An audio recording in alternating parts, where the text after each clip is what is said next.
So my proposal to you is that life is a game, and the objective of the game is to learn. In other words, it's an educational game. Life, the original educational game. Uh, Now, you don't have to believe me. You might want to test this out for yourself, though. I mean,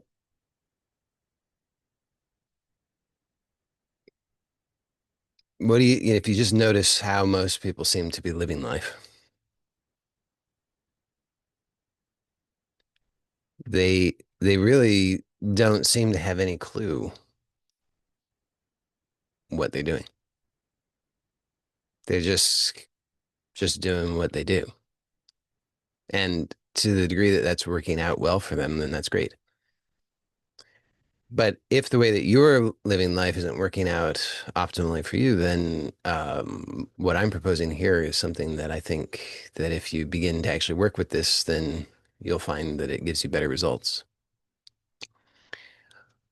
And so today I'd like to talk about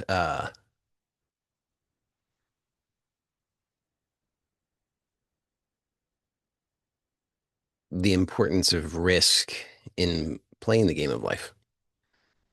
Because risk is, well,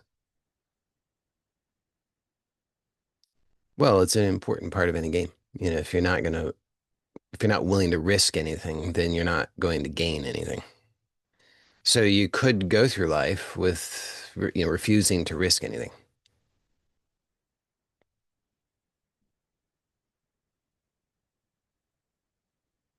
And my proposal is that you won't gain much either. On the other hand, some people uh, they risk excessively, but they don't gain anything. So in any game, uh, it's useful to have some awareness about the importance of what we could call risk to reward ratio. So anytime that you're going to take an action in a game, then there's a risk. I mean, if you're going to play a board game and the board game involves rolling dice, every time you roll the dice, there's a risk. I mean, you don't know what you're going to get. There's a risk involved. Now, that could work out well for you, and it maybe won't work out well for you. So, any action that you take in life involves risk, but it's useful to know what's the risk to reward ratio. Because if you're going to take actions that have a high risk but low likelihood of any reward, then you might want to rethink that. But the way that I see it, people tend to, and I've already said this, but I'm going to say it again, they tend to fall into one of two categories or maybe a little bit of both. Uh, they either try to avoid risk, which means they're also avoiding reward, or they take excessive risk where there's a low likelihood of reward involved. And neither of those two scenarios is optimal if you accept that life is a game and that you're playing to win. So, I'd like to explore this a little bit more with you. And so we'll start with risk aversion because I think that this is one problem that many people face. So you have a desire, you have desires in your life. There are things that you want, whatever that might be. You want money, you want love, you want six-pack abs, you want fame, you want spiritual enlightenment, whatever it is you want. You want things, material, spiritual, mental, emotional, energetic, whatever it is. You want things. Now, uh, the fact that you want that, the desire exists because you perceive that you don't already have it. Makes sense, right? I mean, you wouldn't desire it if you already felt, if you perceived that you already had it. So the desire arises because you perceive that you don't have it. And the reason that you don't have it is because of the way that you have been living your life. It's due to your conditioning, due to your choices, due to your habits. Because what you experience, what you have is the output of whatever it is that you do. So you have habits, beliefs, perceptions, and that is what determines what you experience. It's the filter through which you experience. So if you want a change, then you need to change what you do. So just break that down again. You have desires. Those desires are indications of something that you perceive as unfulfilled. In other words, there's something that you are in the habit of doing that produces an outcome that differs from what you would prefer. Now, it then follows that if you want a different outcome, which you do because you have the desire, then you need to change what you do. And by do, I don't mean just the external actions. It includes the external actions, but it also includes the internal, the subtle actions, which is how you perceive, how you think, what you believe, your attitudes, the filters through which you're perceiving. So you want a change by definition because you want something. Now, a lot of people miss this. They think that they can fulfill their desire without changing anything, which is insane. But that's a popular idea. A lot of people have that idea. I'm sure you don't have that idea because, you're above average in that regard. But maybe there might be some remnants of that idea there that's worth looking at and just recognizing that that is in fact insane. That, it's an insane thought that you're going to fulfill some desire without changing anything. So you want something which amounts to making a change within yourself. Hopefully that's clear. Anytime you have a desire, it's because you actually are wanting to change something about your own habits. Now, that obviously, by definition, means that you need to do something differently. Well, doing something differently is risky because if you, what you're already in the habit of doing, well, that's known to you. So is there some risk? Yeah. I mean, there's risk in being alive. There's always risk, but the risk is minimized when it's something that's already familiar to you because it's so familiar, it's so habitual. You don't have to think about it. It just happens. It's automatic. That's how you already think. It's how you already feel. It's how you already perceive. It's how you already believe. It's how you already act. This is what already happens for you. It's already programmed, pre-programmed. So the risk is quite minimal because you have a relative degree of mastery over those habits. Not, I don't, by over the habit, I don't mean consciously changing the habit, I mean rather your ability to enact that habit. You have a relative degree of mastery there. So the risk is minimized. Now, add this all up, and what do you get? You want a change. You want to change. You want to change how it is that you are behaving at a subtle level and at a gross level, because that's what's going to produce the external change that you think you desire. And that involves a higher degree of risk because you don't already know how to do that with mastery because it's unknown to you. It's unfamiliar. It's different. It's new.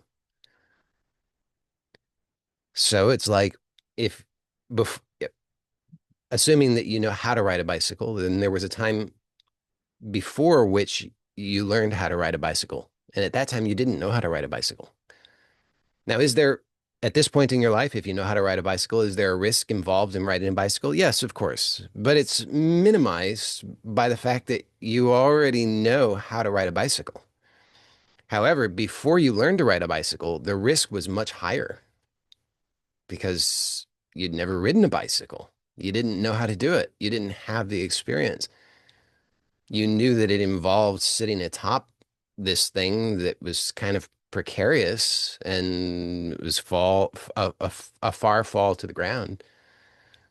So there's a relatively high level of risk there because you don't have the experience, you don't have any real understanding or mastery. It's new to you. The risk is higher.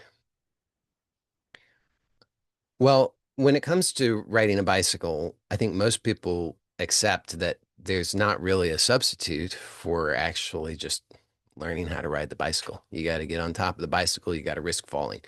Let's face it, when you learn to ride a bicycle, you're going to fall. I mean, I think everybody has fallen from a bicycle if you learn to ride one. If you didn't, then that's extraordinary because it's just part of how it goes. So when it comes to riding a bicycle, most of us accept, okay, yeah, there's some risk involved.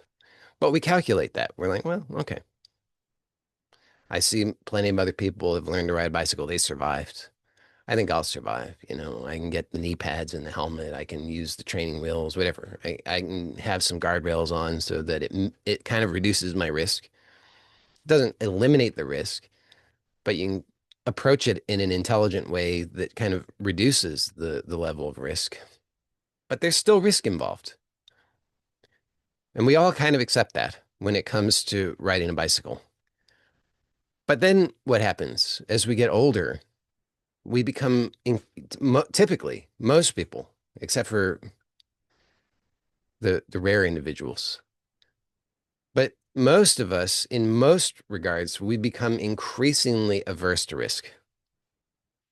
And we start to become kind of deluded and start to believe that we can achieve things in our life. We can have new results. We can fulfill our unfulfilled desires without making any change, without risking anything. So we're trying to play it safer and safer and safer. We're just more increasingly conservative. And is it any wonder then that the rate of change in our lives decreases?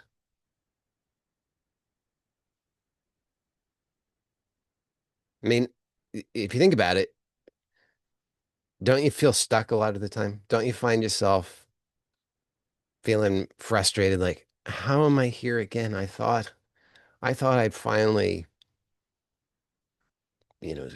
cracked this code. I'd gotten out of this rut, but come to find out I hadn't really changed anything. Here I am stuck again, thinking the same way, feeling the same way, behaving the same way. I want to change, but I don't know how to get that change. Well, if you want change, what I'm saying here, and repeatedly so, is that There's risk involved in change. And I laugh a little bit there when I say repeatedly so, because I know, almost every week there are people who feel the need to leave a comment on YouTube saying something to the tune of, why do you have to repeat yourself? Why don't you just summarize it in, the 2 minute version? Why are you wasting our time? I mean, not wasting anybody's time. You're choosing to listen. And if you get it the first time, then then walk away and just live your life and be happy. You don't need to continue to listen to me repeat it once you've got it. But until then, repetition is useful. So, so that's the first thing, is just to understand that risk is a necessary component of the change because the change involves doing something differently, something that you don't already know how to do with mastery. So what is the likelihood that you're going to straight out of the gate, first time ever, you're going to do it perfectly, and then you're going to be able to repeat that and repeat that and repeat that? It's pretty much zero. That's not going to happen.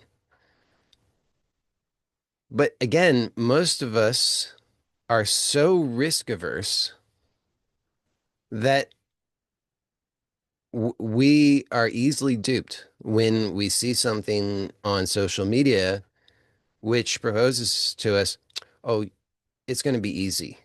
You don't need to change anything. You don't need to do anything differently. There's no risk involved. Just wish for it. Just wish for the change. Or just buy this gadget. Or just use this cream. Or whatever. Well, I mean, you've tried that, right? We've all tried that. And if that worked, then you wouldn't be here. So the fact that you're here means that at least on some level, you recognize that what I'm saying is true. And I'm just inviting a deeper recognition of that and a conscious recognition of that, because when you consciously acknowledge this fact, this sets the foundation that allows you to begin to consistently, consciously work to produce the change that you want in your life. Because otherwise, what happens is that you want a change. You set the intention for that change. Maybe you do what it is that I often recommend, where you ask yourself, what is it I really want? And you write that down in an uncensored fashion every day.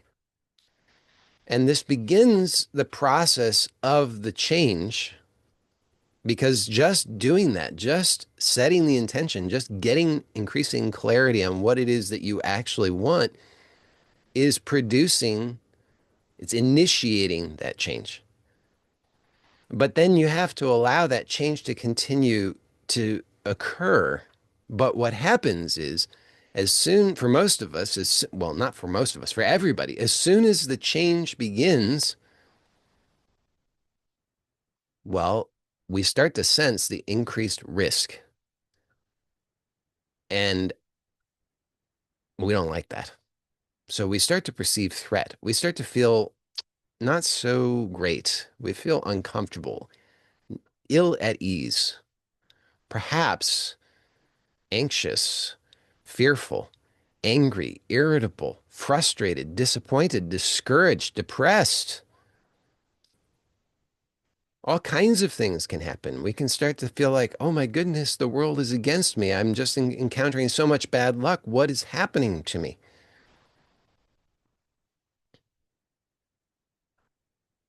And at that moment, there's an opportunity. You can either consciously choose to align yourself with the change, to embrace it, to accept your power to produce that change, to accept that the change that is taking place is the result of your intention. And you can continue to work with that, receiving that feedback to inform you so that you can continue to gain increasing clarity, or you can shut it down. And most of the time, what I've found, both for myself and in other people, we seem to shut it down. And we believe our uh, stories that we tell ourselves about. It's a sour grapes sort of scenario. We say, "Oh,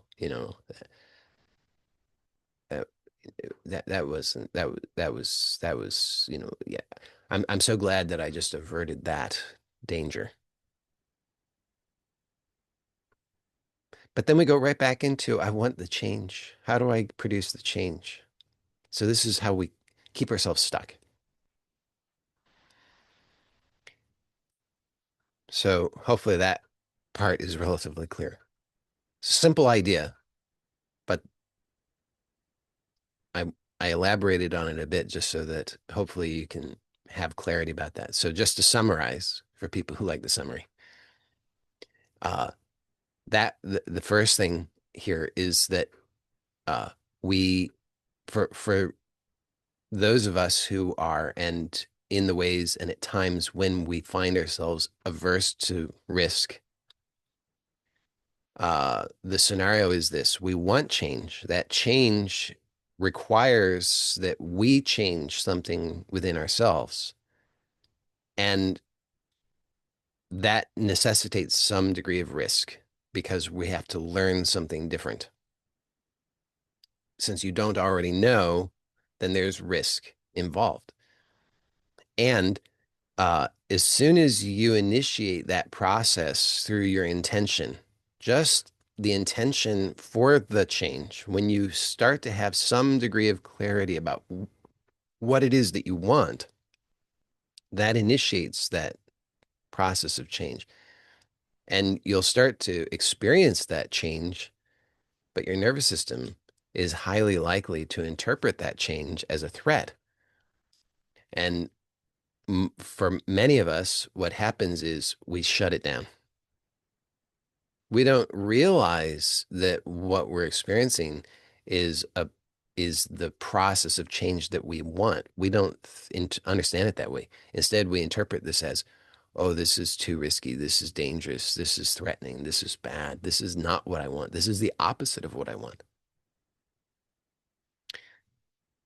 So that's the first piece. And then to under, having that understanding allows you to begin to work with that in a conscious way so that you can facilitate that change that you want. And I'll address some suggestions in a moment about how you could actually start to do that, uh, to start to work with producing the change consciously, understanding that there is some degree of risk and moderating that risk, but not trying to eliminate it, so that you can find that zone for yourself that is just on the edge of your comfort zone, slightly, maybe slightly outside the edge of your comfort zone, because that's where the change is going to take place. But it's not so far outside of your comfort zone that you freak out. So that's kind of the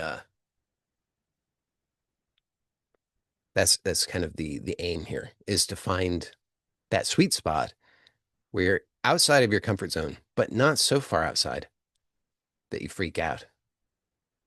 And when you're right there in that zone, then this is where optimal change takes place. In my experience, that's what I found. And I invite you to explore that and let me know what you find. So that's the first piece. Second piece is, as I said, there sometimes for some people, what happens is that they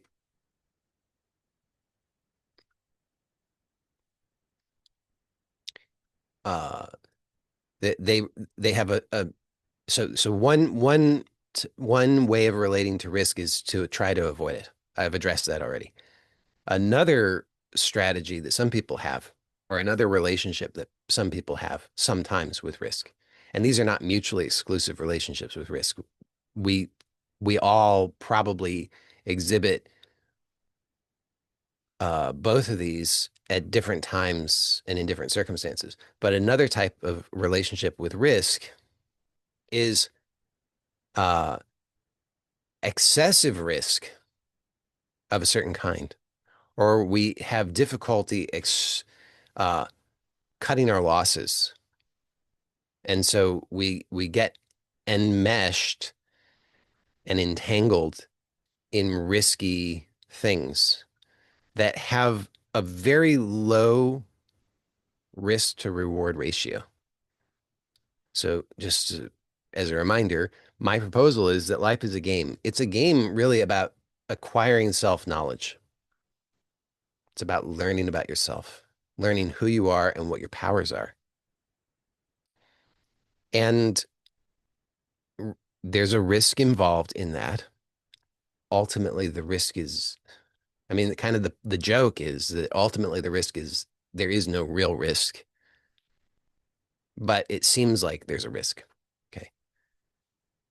So from the standpoint of identification, when you believe I am this person, I I am these roles, I am these responsibilities, I am this body, I am this mind, I am this personality. When you believe that, then it seems like you're risking yourself. But since none of those things are actually true, then as I say, the punchline is there's nothing really at risk, but it seems that way. So sometimes it happens in our lives that there are things that are actually quite risky as far as it goes, but they offer no significant benefits. There's no real upside to it.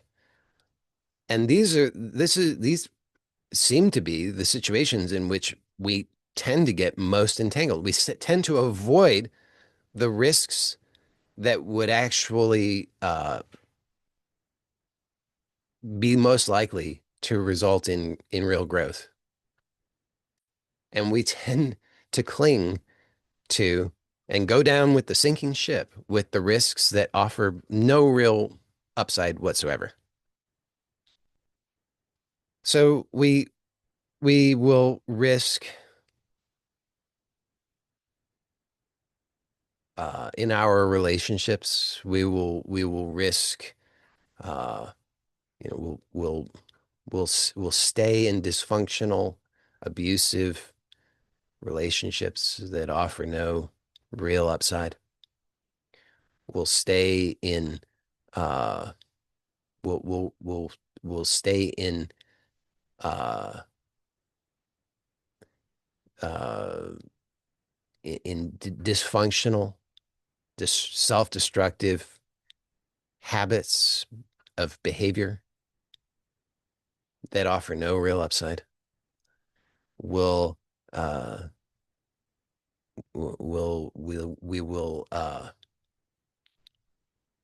in some cases, well, I already kind of covered that with the destructive, self-destructive habits. I mean, if you think about it, that's a pretty broad category. So we'll just go down with the sinking ship. We'll cling to these things, and we'll sometimes justify that as, oh well, but this is important. Really? Is it? It's just from a lack of self-awareness. We haven't really inquired. So we're just assuming that it's important because we have an attachment. So this is the other end of the spectrum, is just to notice when you do this in your life. So when is it that you will cling to these risky things that could destroy you financially, destroy you physically, destroy you emotionally, destroy you mentally, very destructive things that you cling to, very risky, but they offer no real upside. There's no real room for growth there. It's just clinging to the familiar. It's just clinging to just to the familiar. That's it. Now, obviously, I think these two ends of the spectrum, they go together. So on the is because uh, it's like on the one hand, we will cling to things that are ultimately very risky for us, that offer no upside, and what's actually called for is to risk something new, is to risk growth that has real upside, but will avoid the risk of change, will avoid the risk of growth, will avoid the risk of what's unfamiliar, and will cling to the risk that's familiar. I'll stay here. I'll do this thing out of a sense of duty, obligation, whatever it is. We come up with some idea, or because it's fun, so we say. A lot of the time, people will justify their self destructive behavior. They say it's fun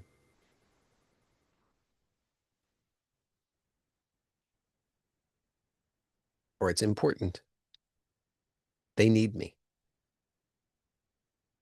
You can come up with all kinds of reasons, all kinds of justifications. So, uh, so then, then, uh,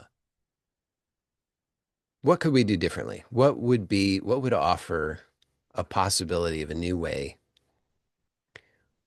So first of all, I am suggesting this frame that I started with, which is that life is an educational game. If you have a better idea that gives you better results, then work with that. But if you don't have a better idea that gives you better results, if your model, if your frame that you're working with isn't giving you the results that you want, then I propose that you try this one on. So you don't have to believe it at all.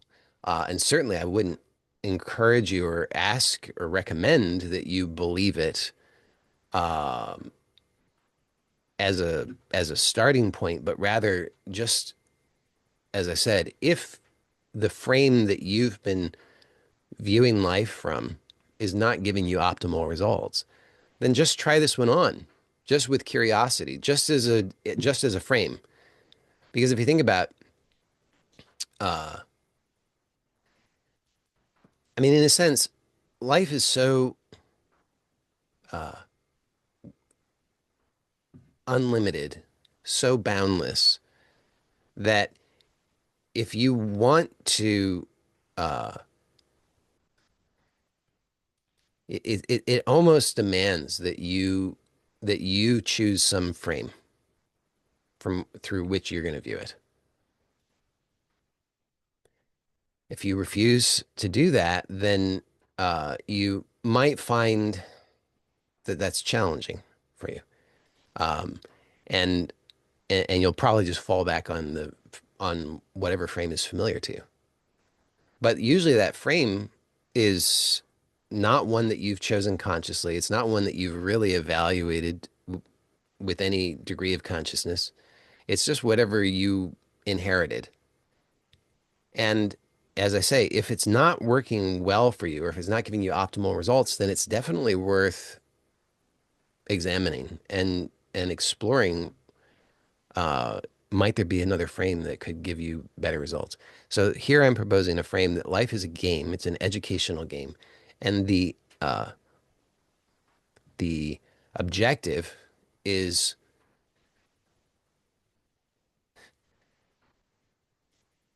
I'll tell you what the objective is. I'll propose the objective in a moment. But I was just reminded of the Caddyshack scene where Bill Murray's character's talking about how he was caddying for the Dalai Lama, and he says the Dalai Lama is about to stiff him, and he says, "Hey, hey, Lama, How about some kind of, some kind of tip? And the llama says, well, I'm not going to give you money, but here's what I'm going to give you on your deathbed. You're gonna get total consciousness. Uh, so the the objective though is maybe it's total consciousness. So if the objective is total consciousness,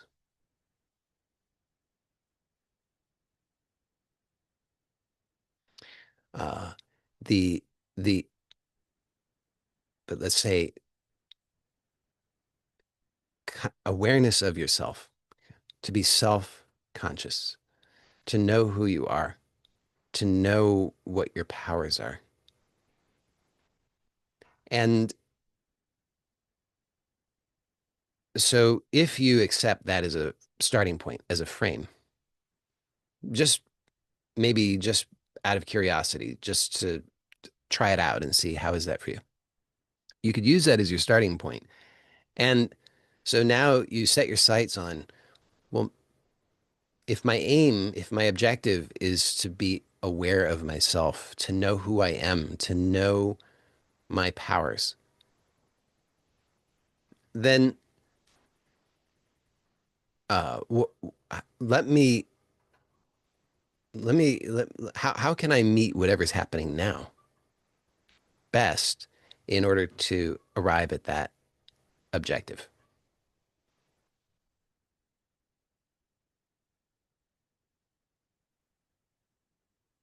So whatever you're experiencing, so you're experiencing basically in any moment you're experiencing some desire.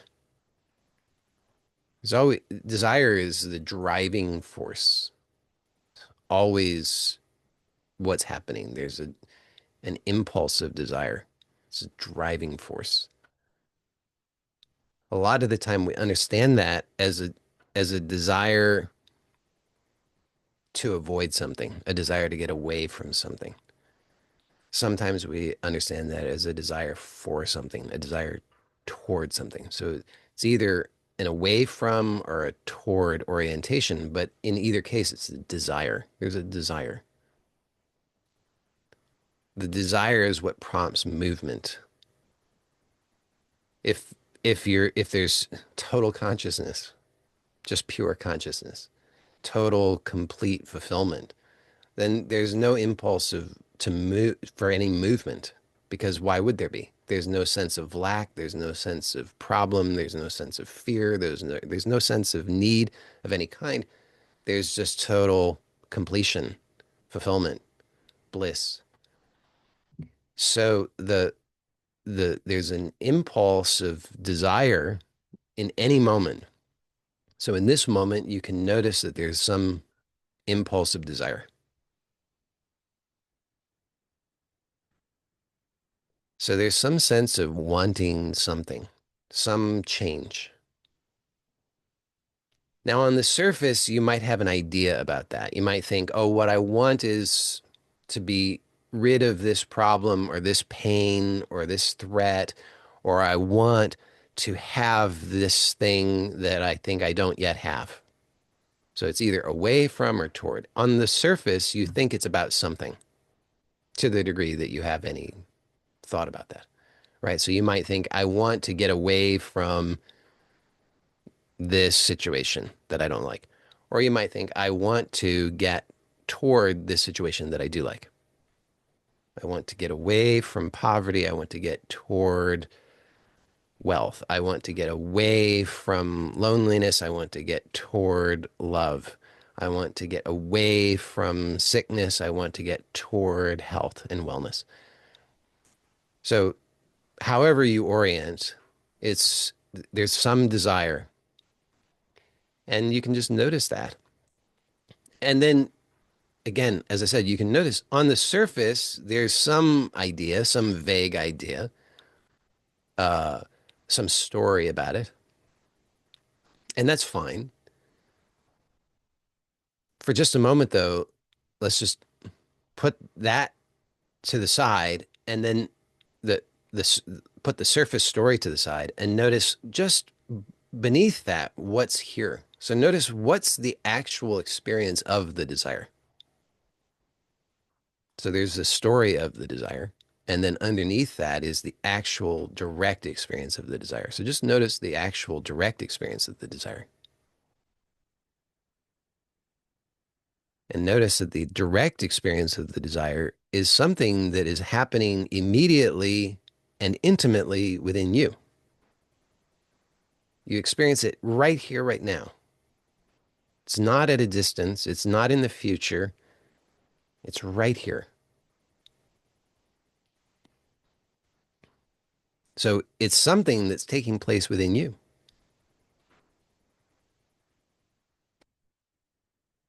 And you're wanting,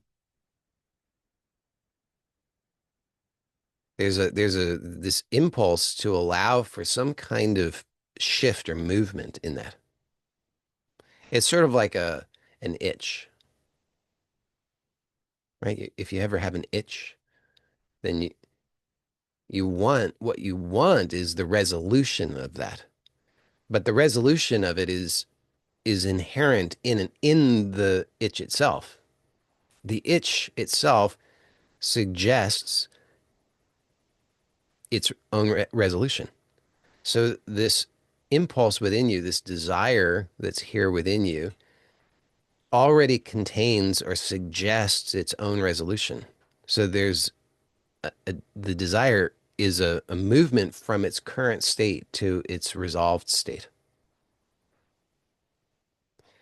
Now, the current state that you experience as the desire, it's because of something that you do. You're producing this. You're producing the state that you experience as the desire. And the resolution that it points to requires that you change something because you're producing this. The resolution requires a change within you, a change in what you're doing.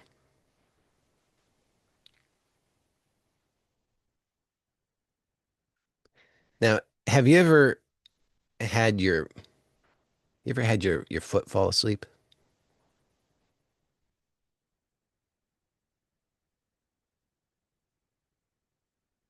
Nobody's ever had their foot fall asleep. Do you know what I'm talking about when your foot falls asleep? So if your foot falls asleep, and if it's really asleep, you know that when it wakes up, it's not going to be comfortable, is it?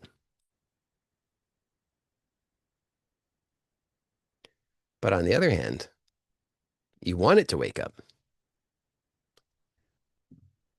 So you've got to be willing to go through that process because of what you want. You want to go from the state where the foot is asleep to the state where the foot is awake. But you know that in order to get from point A to point B, you have to go through this intermediary zone where you're like pins and needles. Ooh, ah. You've got to be willing to go through that. So it's kind of like that. So you're doing something that you experience as the state of desire.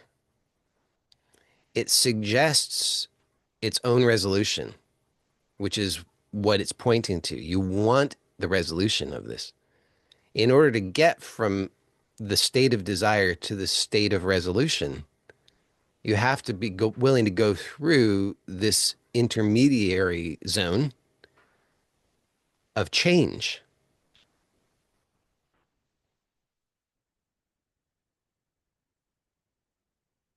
So just like when your foot is asleep and it begins to wake up and you're experiencing pins and needles and there's a hesitation. Oh my goodness. Am I going to be okay? I don't know if I like this. What can I do? How can I fix it? in a similar way, to go from the state of desire to the state of resolution, there's this sort of I don't well, there's the equivalent of pins and needles. But this is the risk. And this can show up as sensations, it can show up as thoughts, it can show up as events, it can show up as other people, it can show up in all kinds of ways. But when it shows up, notice how you react.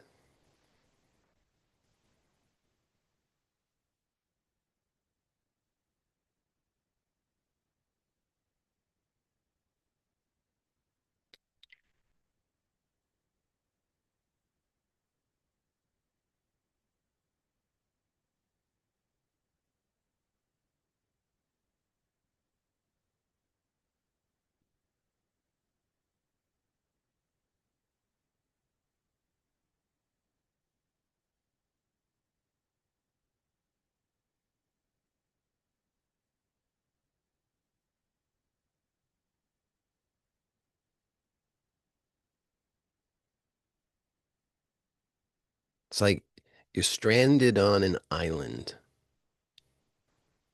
and you see over there, there's that, there's the shining city. There's where your home is. You want to go there, but in order to get from here to there, uh-oh,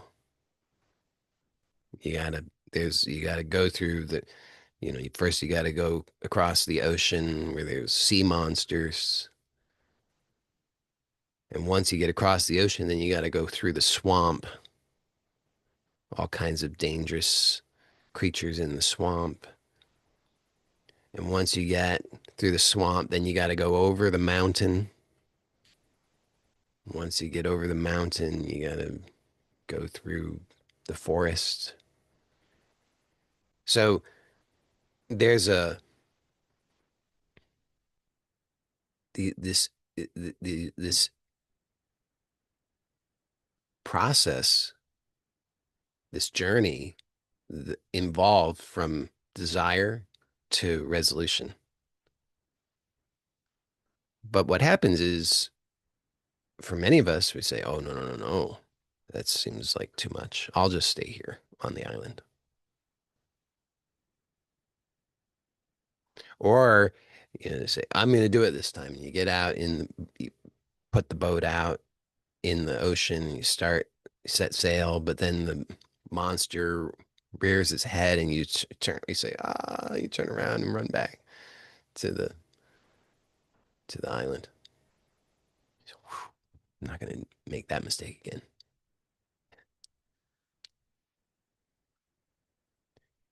So the but the problem is only that this desire remains. As long as the desire remains,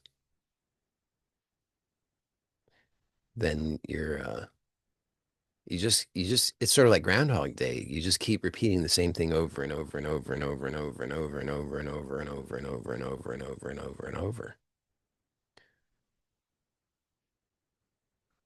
Hence why I said this is why people stay stuck.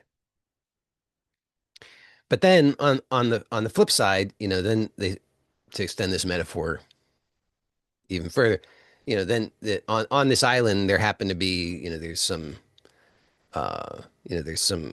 cliffs that people are in the habit of diving off the cliff, get a cheap thrill out of diving off the cliff. Gives them a sense that they're doing something. They're not they're not doing anything that can actually produce any positive resolution to the desire, but they're taking some action. So high risk, zero reward. But this is the pattern that people find themselves in. They say, I'll just stay here on the island. I'll dive off the cliff. It gives me the sense that I'm doing something. Cheap thrills. could die. It's exciting. But there's but it's on the island. There's nothing that's gonna, no good that's gonna come from this. But this is what most people are doing. So the people are, they have desires. They're too averse to risk, the kind of risk that carries with it a likelihood of reward. So they instead turn to the kind of risk that has no likelihood of reward. If if you're on the island and you want to get to your home that's across the ocean and through the swamp and over the mountain, then guess what? The risk that's necessary in order to achieve that is going across the ocean and through the swamp and over the mountain. But people avoid that. They say, "Oh, no, no, no, that's too much for me." But then they're diving off the cliff. No possibility of any real reward in that, just risk. So noticing that you have desire, you want to resolve this desire. You have been wanting to resolve this desire your whole life.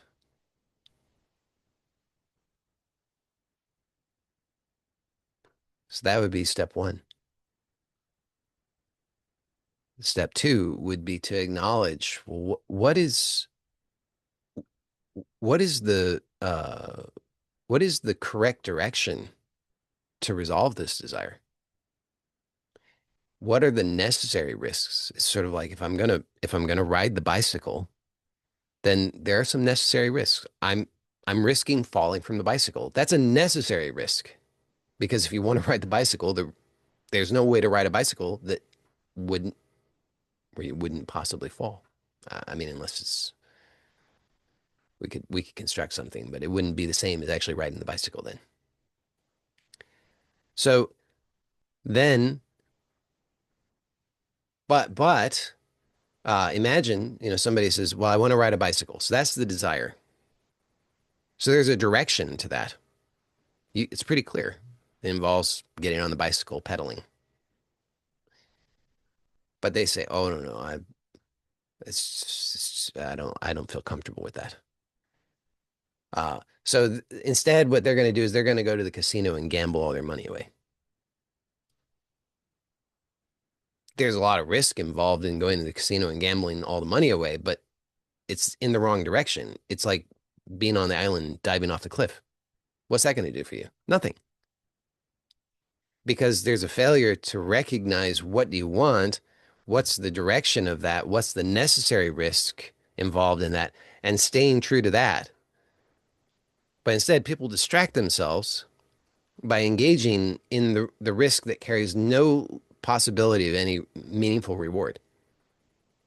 They just stay stuck in these same familiar patterns, same familiar habits, instead of focusing where in the direction of what it is that they want.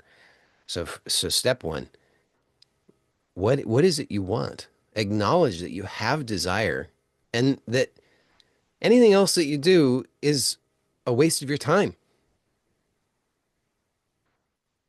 You know, if the thing that you want more than anything in the world, you dream of it, you've dreamt of it every day of your life for 50 years, is to build a little cabin on Fiji and live there.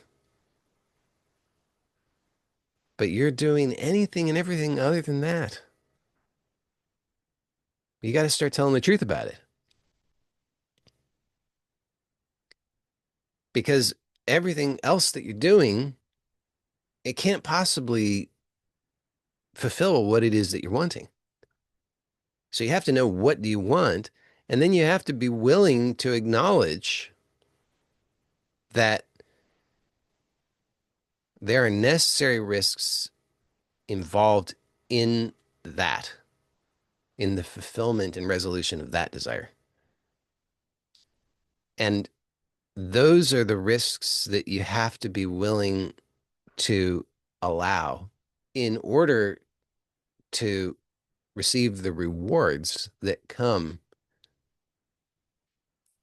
by allowing for that resolution. And then be ruthless about saying no to everything else. So your friends say, "Come on, come dive off the cliffs with us. It's going to be so much fun." And you say, "Mm-mm, no." "What are you doing? You're crazy building a boat." You say, "Well, look, I'm going to my city across the ocean." And they say, "Oh, but there's sea monsters. It's too risky." And you got to say, "Well, but that's my desire. That is what's true for me. That is where I have to go." And they say, "Oh, but the island's so comfortable. We've got coconuts. Don't leave the island. All your friends are here on the island. Come on, come dive off the cliffs with us." And you have to be ruthless about it. You have to say, "No, no, I'm not going to take needless risks that don't align with what is true for me, that carry no likelihood of any meaningful reward. Instead, I have to be true to what it is that I really want."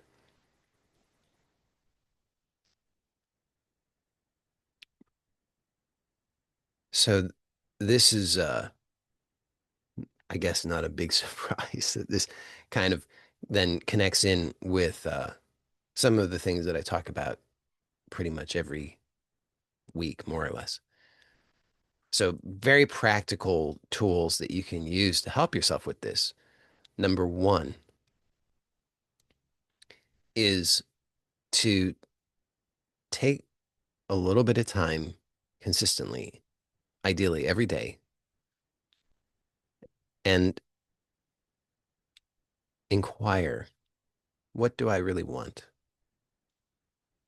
And allow yourself to really come into contact with and to acknowledge and to express whatever it is that comes up within you.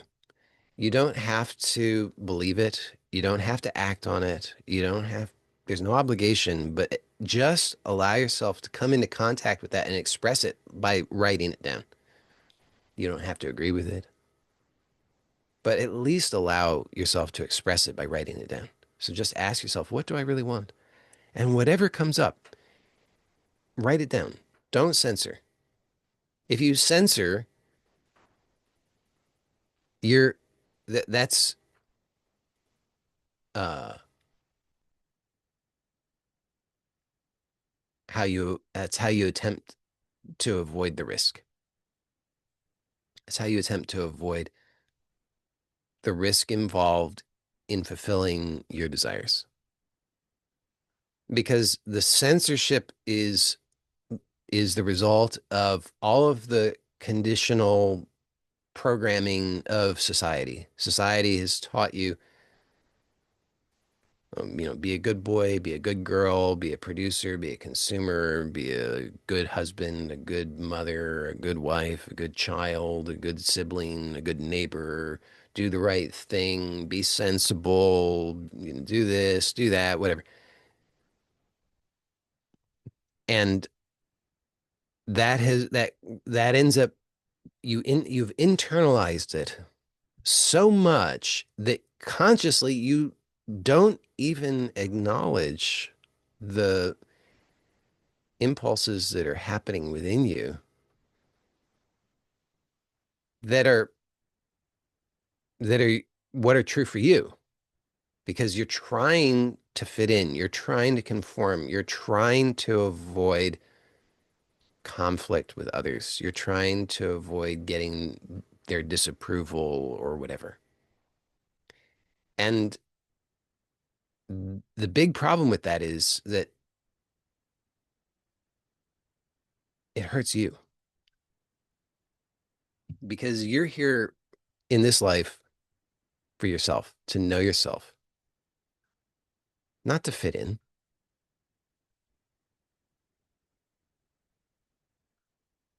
So if you're willing to take this challenge, then I recommend that for a minimum of 30 days to start with, and then after that, every other day for the rest of your life,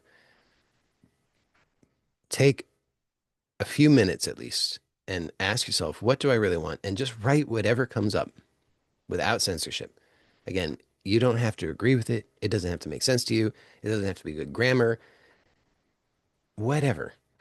Just be willing to write it. And uh, and the more that you do this, the more clarity you'll get, the more freedom you'll experience because you'll start to realize just how much you've been censoring yourself, just how much you've been keeping yourself in restraint.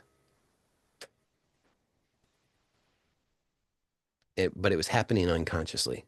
But through this, you can allow for that to start to loosen up. You can allow yourself to come into contact with your authentic desires. And and then at least you have choice. Before that, you don't even have any choice. You're just an automaton. You're just you're just an automaton. And is it any wonder then that you would feel frustrated and stuck? So at least through this exercise, you start to liberate yourself to yourself. So at least now you know yourself a little bit. And then you can start to make choices rather than just being an automaton. So that's the first step. Second step is to then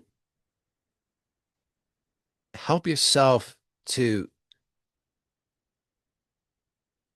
have greater capacity to allow yourself to be with the change. So, because see, do not underestimate the power of intention when you, especially conscious intention. Conscious intention is extraordinarily powerful.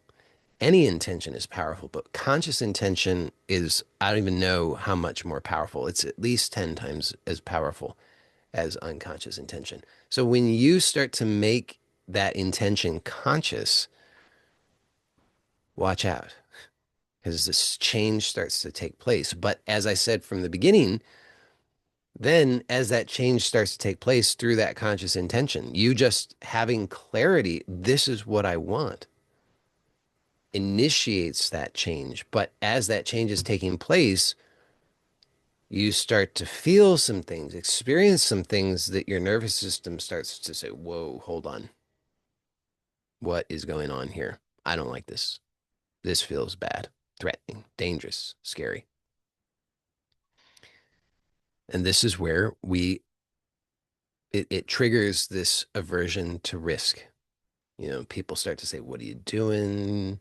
We don't like this. We don't even recognize you anymore. We want you to go back to how you were so that we can be comfortable." You start to not, you know, you'll start to realize you're like, "Oh, I don't really like, I don't really enjoy the things that I used to think I enjoyed." It starts to change. I don't even know who I am. And I laugh only because it's like before you were relatively unhappy. I'm not saying you were unhappy completely, but you were relatively unhappy. I mean, you were not as happy as you would like to be. You were not as fulfilled as you'd like to be. And and but you had deceived yourself into thinking, "Oh, this is who I am. This is how I am. This is what I like. This is how I behave. These are my values." But there was something that was off about all of that. Now, I'm not saying it was all off, but there was something that was off about it because if you knew who you are and what you want and what you really value, if you were 100% spot on, if there was complete alignment, You would be so you'd be so good. You would definitely not be here right now. So it's the misalignment. It's whatever is misaligned, that's where the that's where the change needs to take place. That's where there's a need for greater clarity, greater self-awareness, greater self-knowledge. So through this process, that starts to take place. You start to realize, oh, I'm not exactly how I thought I was. It's a little different. So you're going to start to have those experiences where you say, oh, I'm not even sure who I am anymore, and I'm not sure what I really value, and yada yada. So then your nervous system perceives that as a threat. So, but again, if you then have two choices. One is, it's like in the Matrix. Is it going to be the red pill or the blue pill? You can go back to sleep, go back into the Matrix, and that's what most people choose. They say, "Oh no, no, no, no, I, I don't want any of this change business. I want it to be different, but I don't want to have to change. I want everybody I want everybody to approve of me. I want everybody to love me. I want everybody to accept me. I want to have the billions of dollars. I want the cars and the houses and the spouses and all the things, but I don't want any change. Oh no. No, no, no. I don't want to change. I just want all the things on the outside. That's what we think. It just doesn't work that way. So as you begin to develop greater clarity in this way, then that process through that intention, the process of change is initiated. So if you want to allow for that change to come to resolve itself so that you can arrive at that resolved state, then what's necessary is to have the skill to allow for that change to occur, rather than to react and try to stop it. Because the knee jerk reaction is make it stop. And if you want to allow for that to resolve, which is what you really want, then it's necessary to have the skill to allow that change to continue, even though the knee jerk reaction most commonly is, I don't like this, make it stop. So, uh, so this is just a matter of being aware of yourself. So being aware of what you want, because that gives you the direction. So you going back to my metaphor of the island. So you're on the island and you say, that's where I'm going. I'm going over there, back home to my city. So you you build the boat and you get in the boat and you start sailing and the monster rears its head. Well, in that moment, there's something in you says, get away. I don't want to be eaten by the monster. But you have to maintain that clarity. What do I want? I mean, I came from the island. I've been on the island. I've been on the island for so long. I know that I don't want to remain on the island. I want to go over there. So even though there seems to be this sea monster between me and where I'm going, and there's an impulse in me that says, get the hell out of here, go back. I know that what I actually want lies ahead. I have to continue that direction. If I want the fulfillment, if I want the resolution of this desire, I have to continue to move in that direction, not go back. So, but the impulse that arises, it's a reactive impulse. It says, I'm afraid, go back to what's familiar. So what's necessary then is to have this skill that allows you to remain present, to continue to connect to what it is that you want, to remain oriented in the direction of what you want, and to allow for these impulses of fear and avoidance to be met and and released. And that's a process of self-awareness because these impulses of fear and avoidance are coming up within you. You are doing them, albeit unconsciously. So, in order to change that, it's necessary to have the self awareness so that you can meet them and allow them to dissolve. And this won't come as a surprise to anybody here, I don't suppose. My number one recommendation for this is breath awareness.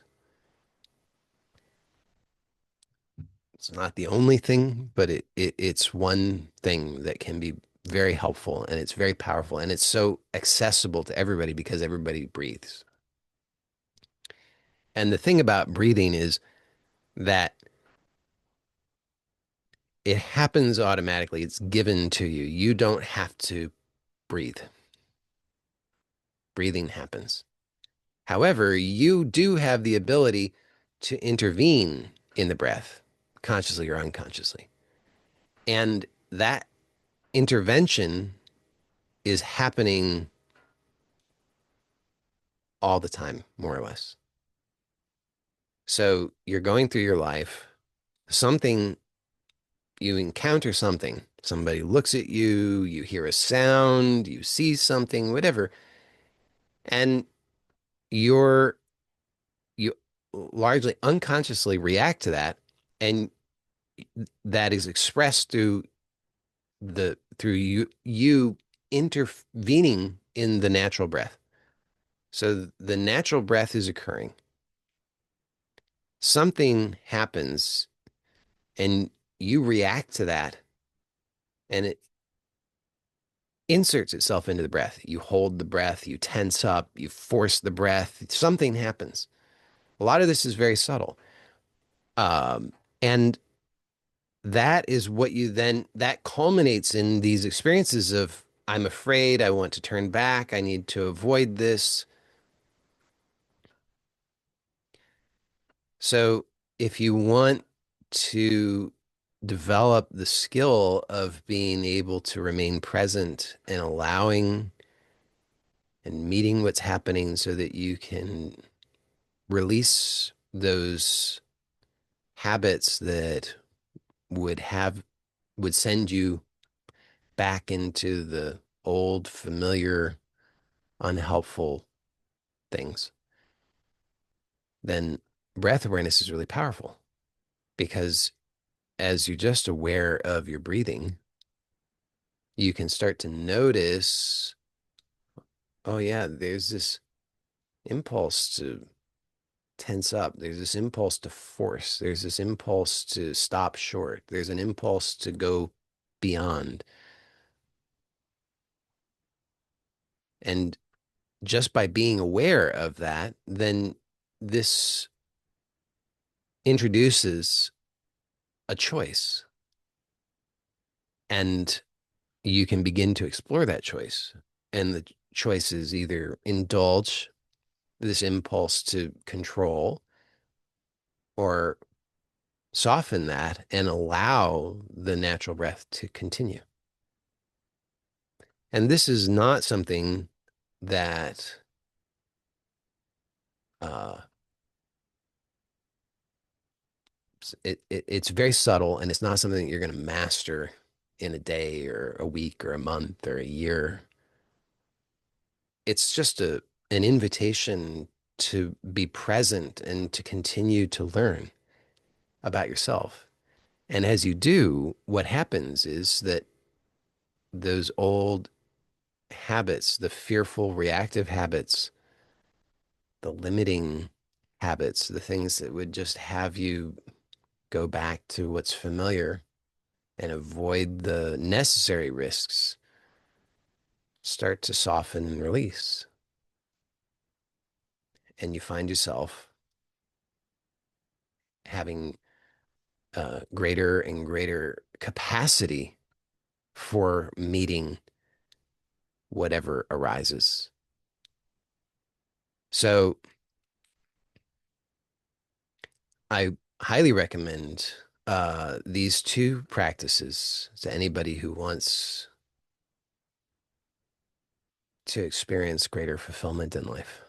Uh, so one is every day ask yourself, what is it I really want? And write down your response to that in uncensored fashion and do it only in a way that is sustainable for you. So if that's only 1 minute, 2 minutes, 3 minutes, 5 minutes a day, so be it.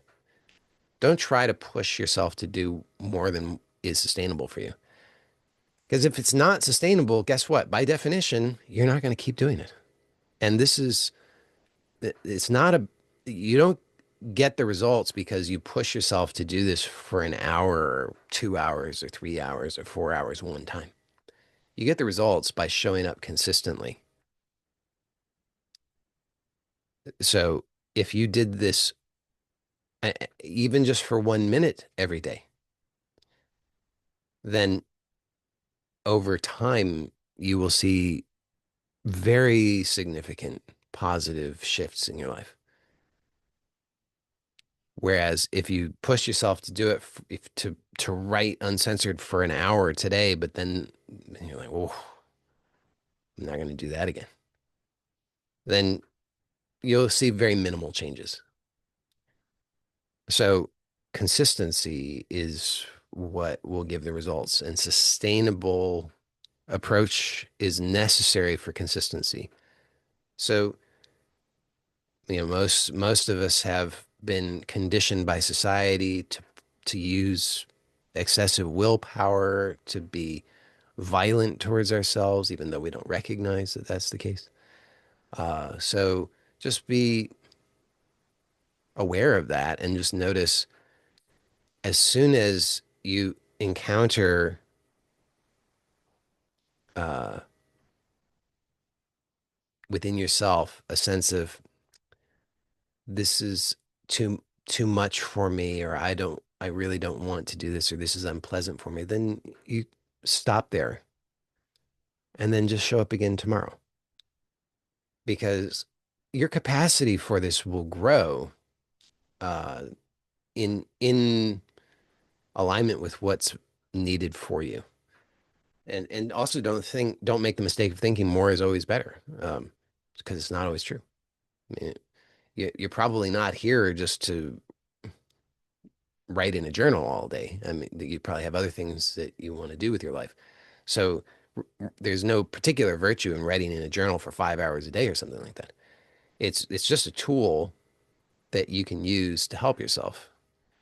And so maybe 1 minute a day is sufficient for you.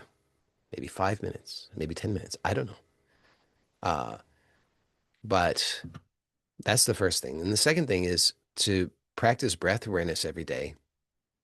Uh, Ideally, it becomes second nature and you're doing it all the time. However, it's really hard to establish that habit without doing the practice formally. So I recommend doing the practice formally every day. And again, like the first exercise, it's about consistency rather than duration. So if so making it sustainable for yourself is important. So don't think, oh, I'm going to sit here and just be aware of my breath for an hour.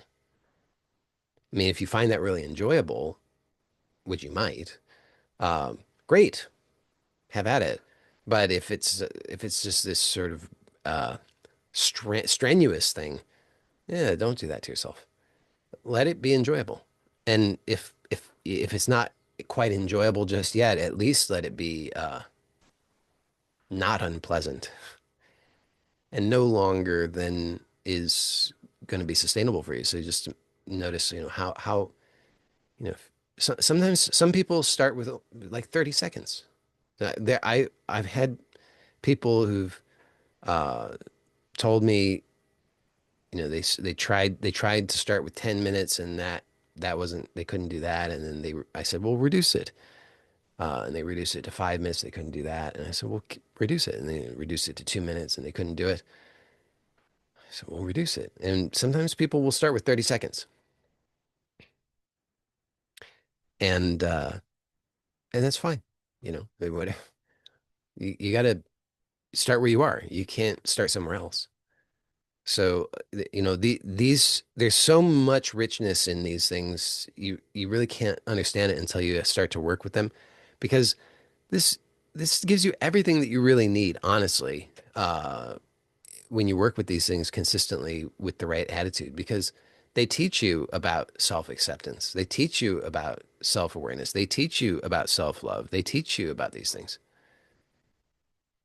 You wouldn't know that from the beginning, but as you work with them, you'll see that it's true. Because if you have this idea, I'm going to be the best breath awareness practitioner ever. I'm going to do it for 5 hours every day. And you try that and that's not working for you very well. Well, you're getting feedback that's teaching you, hey, take better care of yourself. Accept yourself where you are. So as you receive that feedback, it's teaching you about how to care for yourself and how to accept yourself. And that's an ongoing process. You're going to continue to receive that feedback in subtler and subtler ways as you continue to work with these things. So they're really, really powerful, even though you probably wouldn't think it on the surface. But again, you gotta you gotta kind of follow the rules, as it were, the guidelines.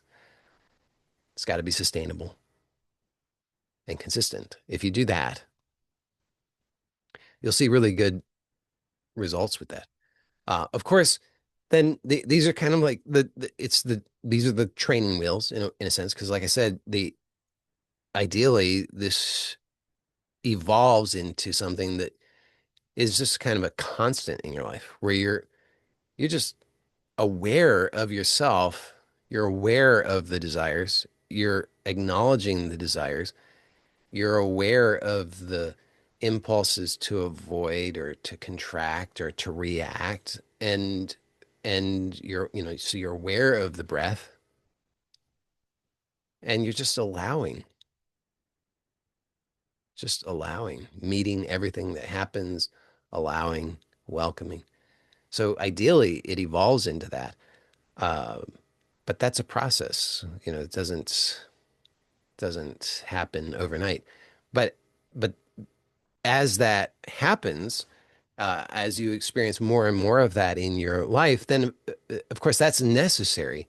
Because if you practice, if you just for 1 minute a day, you ask yourself, what is it that I really want? And you write that down and you practice breath awareness for 1 minute a day. That's great. I mean, it's a really wonderful start. And over time that will evolve in and give you the complete results. But it's not because of the 2 minutes a day that you're doing these practices, because it has to evolve into being there for you all the time, because it's in your life that you're in. Your life is your life. Your life is not separate from. It's not like you can have, okay, I'm going to do this practice for 5 minutes, and then that's going to change my life.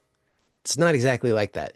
You do the practice, it cultivates this self-awareness. That self-awareness carries over into the rest of your life. But you have to be willing to apply it. Because if you're ignoring the things that are coming up in the rest of your life, well, how do you expect that's going to work very well for you? So you do these practices, but then allow for them to start to show up and inform the rest of your life, and then start to make choices that are informed by that self-awareness. So that as you're going through your life, you encounter, oh, I notice I'm tensing up here. I'm trying to avoid this feeling. I'm trying to avoid this situation. I'm trying to avoid this risk. Let me just be aware of my breath. Just allow whatever's happening within myself. And as you do, then you'll notice, okay, the way starts to present itself, because you know where you're going. It's kind of obvious once you know where you're going. It's like, well, I'm going over there. I guess that's the way. I mean, I'm not going back to the island. I'm going over there. So even though, even though there, there's the swamp, I have this reaction is like, oh, well, okay, but that's where I'm going. But you don't, but then, you don't have to force anything. There's no aggression necessary. You don't have to say, you don't have to whip yourself metaphorically. Get over there into the swamp. Don't be a sissy. Get into the swamp. No, you don't have to do that either. You can take your time and the way will present itself. And then you just take one step at a time. And you take that step and maybe the next impulse arises and you have to meet that one. That's okay. But in this way, you're uh, aligning yourself with the change that you want. So that is what I wanted to say. Maybe that's clear. Maybe it's not clear. If you have any questions for those who are here live, feel free to put them in the chat. I'll respond to any questions. And then when we're done with that, then we'll wrap up for today.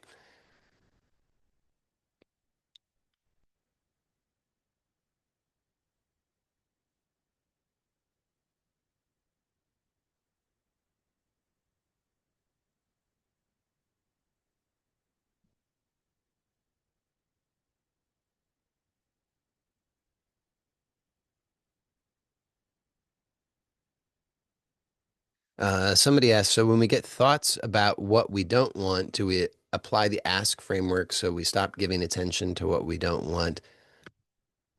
So redirect the attention back to being aware of myself.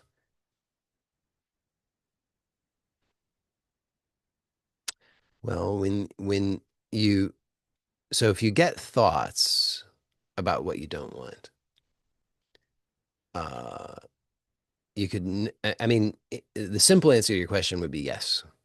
But just to go a little bit deeper with it, uh, notice that the thoughts themselves are are not a problem. You can't experience a thought as a problem.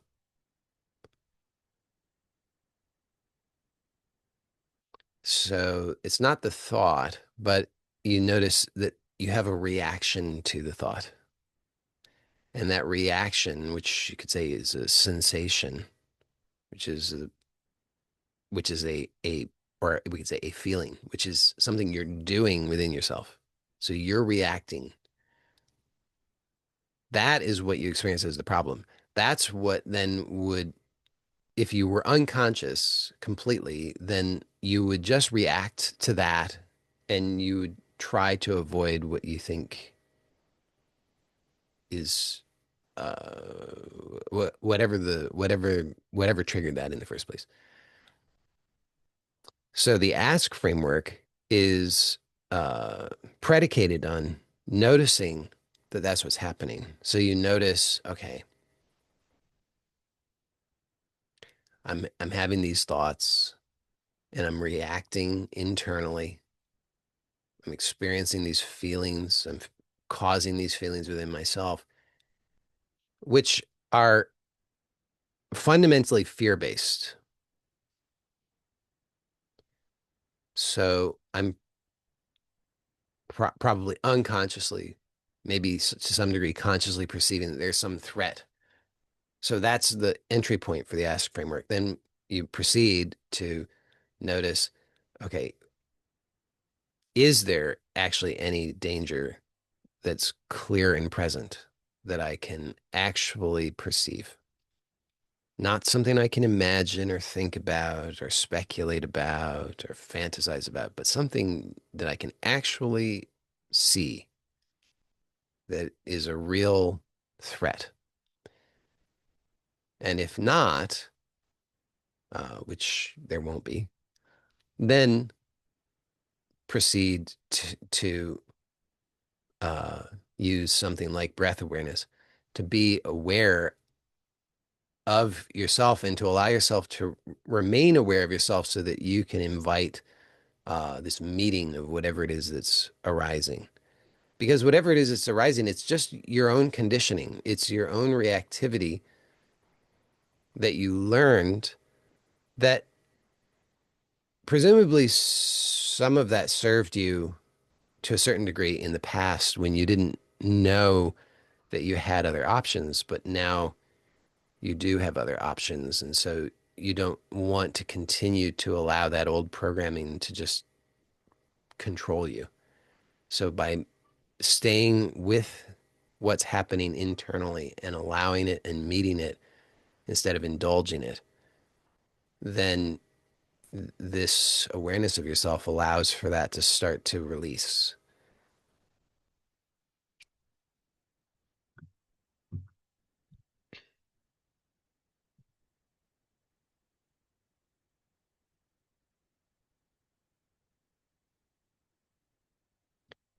Somebody says this discussion helped me better understand buying the pearl of great price. I've been letting the old uncomfortable but comfortable program run the show rather than focusing on what I want. Yes, glad that that was helpful for you. So somebody says, for the ask framework, do you recommend we should be doing this all day, every day? We should always redirect our attention away from our thoughts to what's happening inside. It's hard work at the start, which is normal because we're so conditioned to look outside of us. Uh, well, I would recommend start wherever you are. So yes, of course, introducing a change is it is it's not exactly hard, but it's energy intensive. And this is an important thing to acknowledge is that uh, our we naturally have uh, mechanisms that within our nervous systems that want to conserve energy. Uh, so and producing change, it's and self-awareness, this degree of self-awareness is very energy intensive.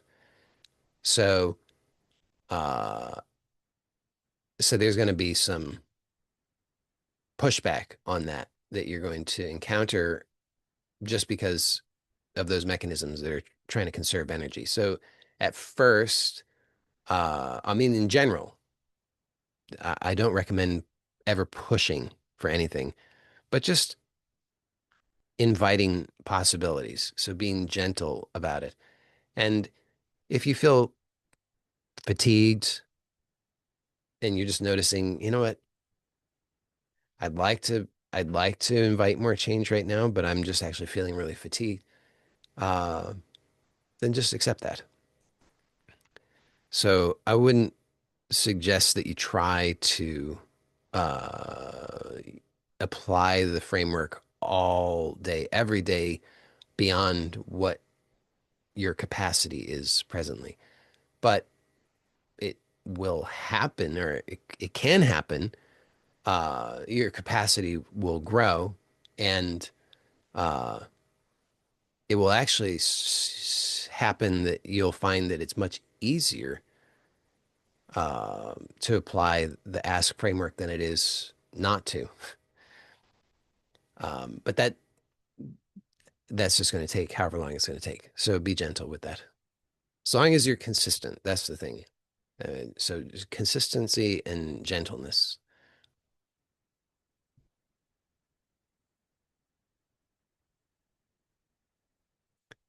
Somebody says, "What does notice the experience of the desire mean?" Uh, so, so you have a desire. You know you have a desire. Uh, Commonly, the our focus will be on the object of desire. But if you notice how you know that you have a desire, it's not just because there's an object of desire. I mean, the object of desire is just a thought, could be mental words or symbols or images, but But that's not the desire itself because you can have thoughts about things that you don't actually desire. I mean, you can prove that to yourself right now. You could think about something that you don't desire. So you can have that thought, but you're not desiring the thought. So the thought is not the desire. The thought is just uh, associated with the desire. So the desire itself is something that you feel. So it's a state that you experience within yourself. And so it's something that you're doing, that you're producing that state.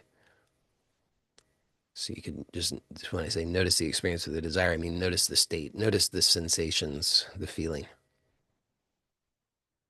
And then the same person says, and another thing, if I can, previously I thought I like several things, ended up doing them, and at the end found out that I do them without loving or liking them and ended like a robot. Now I got several things that again I think I like, but postpone them or not doing them at all just for the fear that I may end up again in the same cycle. I thought I like it. I tried. I end up dissatisfied. What can you suggest about it? Well, that's part of the process. Um, so, because we think that we think we want things. We think we want external objects and situations and people and so forth. Uh, but that's never actually what we want. So uh so it is a bit of a process, kind of like what you're describing.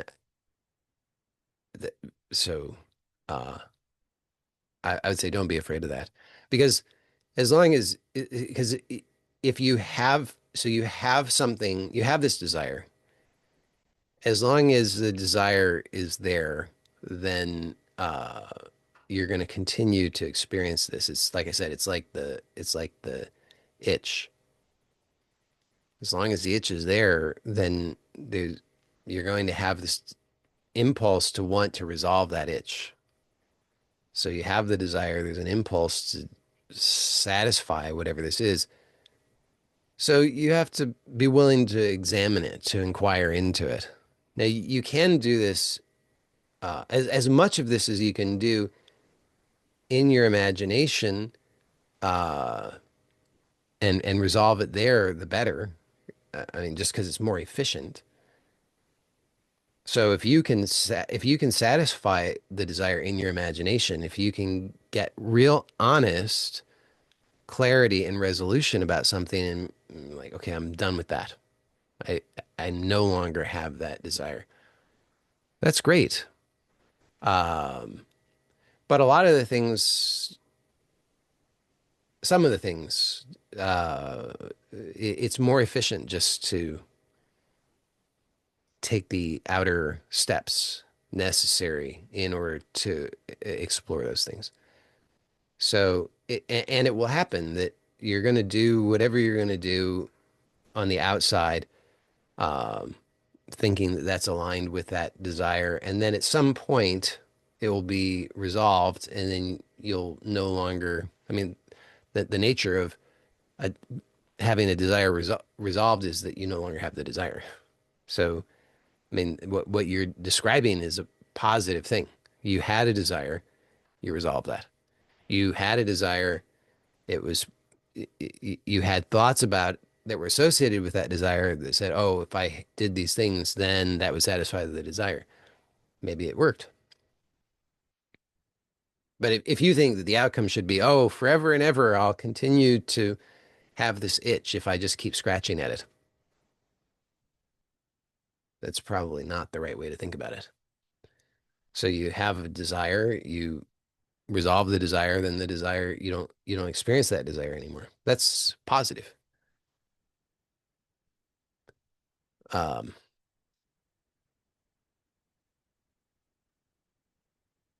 oh, and then but then the person who responds to this just this is connected to something else I said here, but this is a useful clarification. This person says, so much wasted time on desires given to us by society, culture, parents, etc.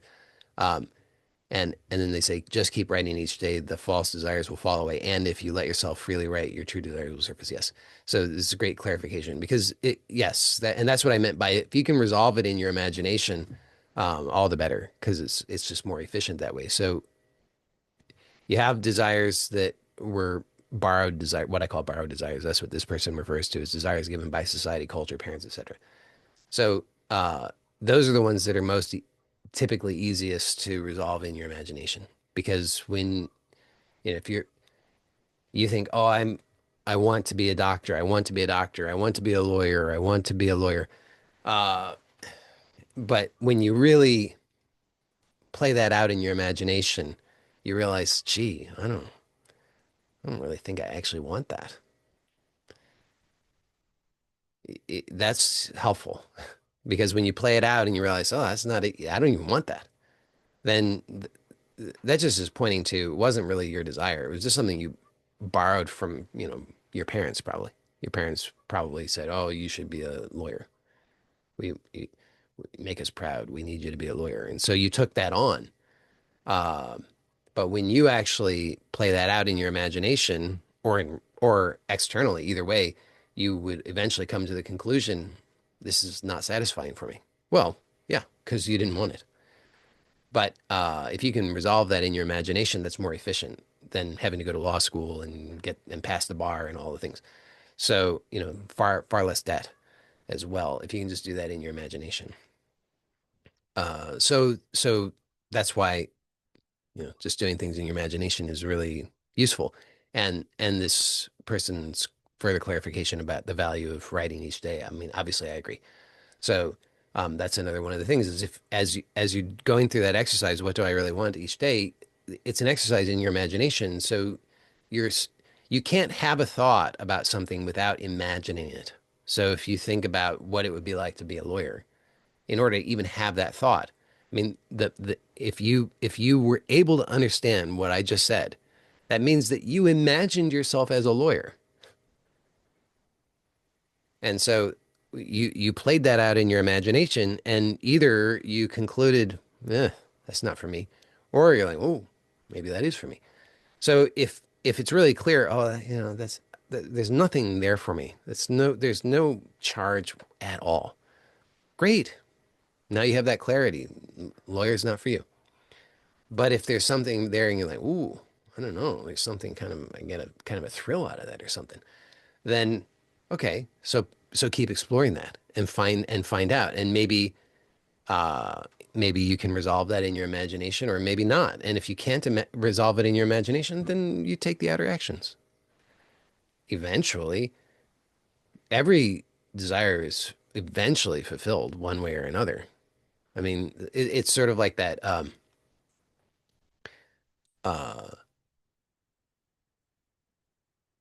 the verse from the New Testament about when I, I've I should have looked this up. I never get it quite right, but it's something like um, now I've put away the childish things. It's like I used as a child I played with the childish things. It was appropriate, but now I've put away those childish things because they don't appeal to me any longer. I don't get any benefit from the tricycle.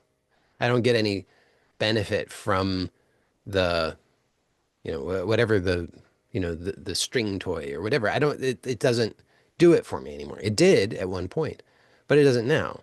And that's true for everything. There's, it does there's a value and a benefit for you in the thing until there's not. And so, and that's natural and appropriate. So when it's done, when it's run its course, you put it away. You don't need to continue to try to get more juice out of the thing once it's done. Uh, so that's what I can say about that.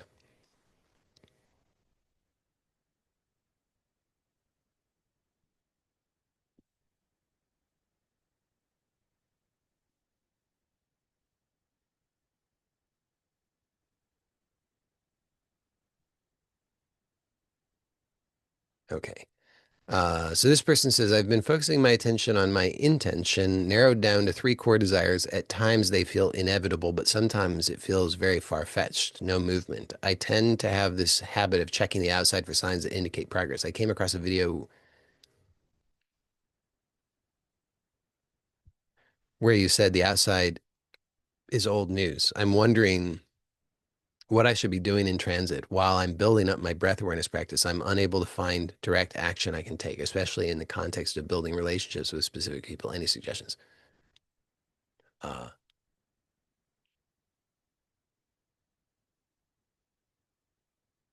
well, one thing is, so you say in the context of building relationships with specific people.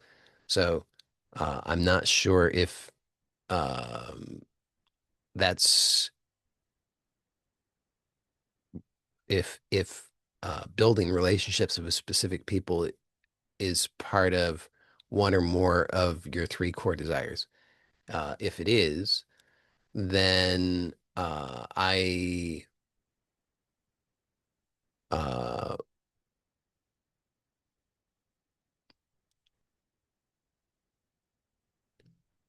can make some suggestions about that.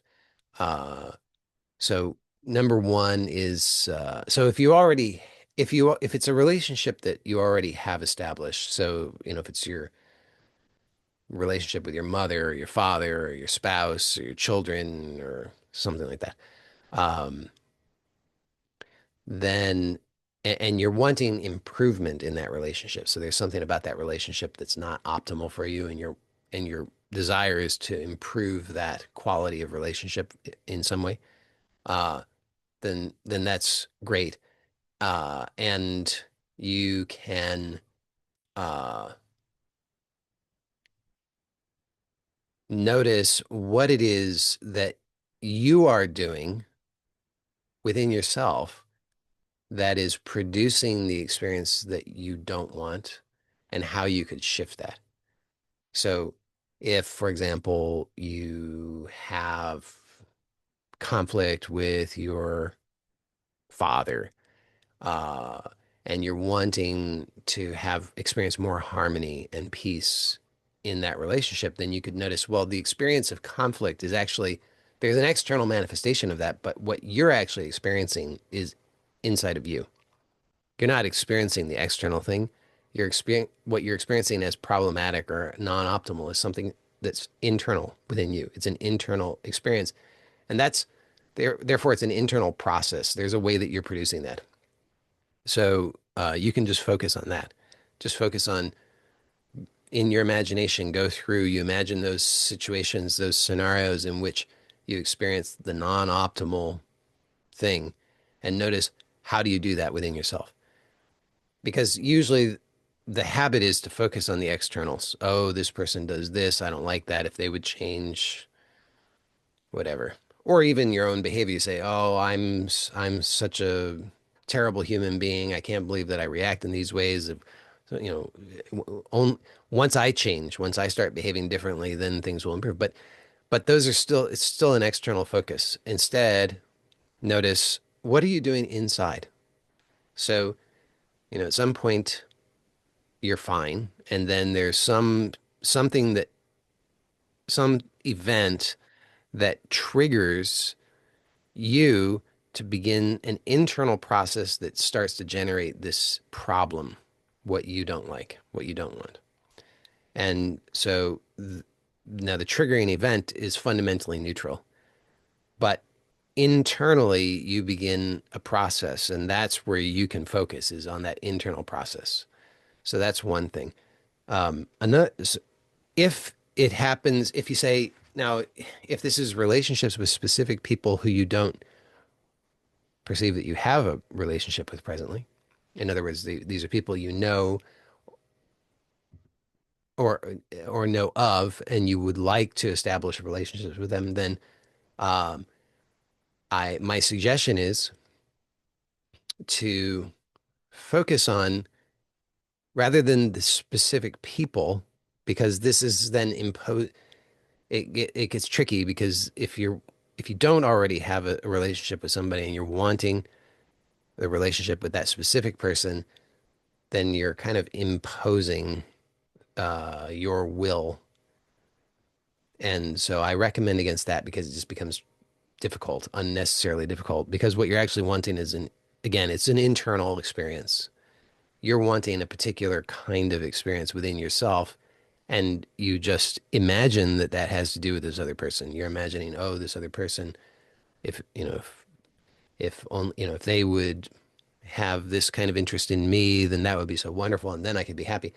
But instead, my recommendation is just focus on what the internal experience is that you're wanting.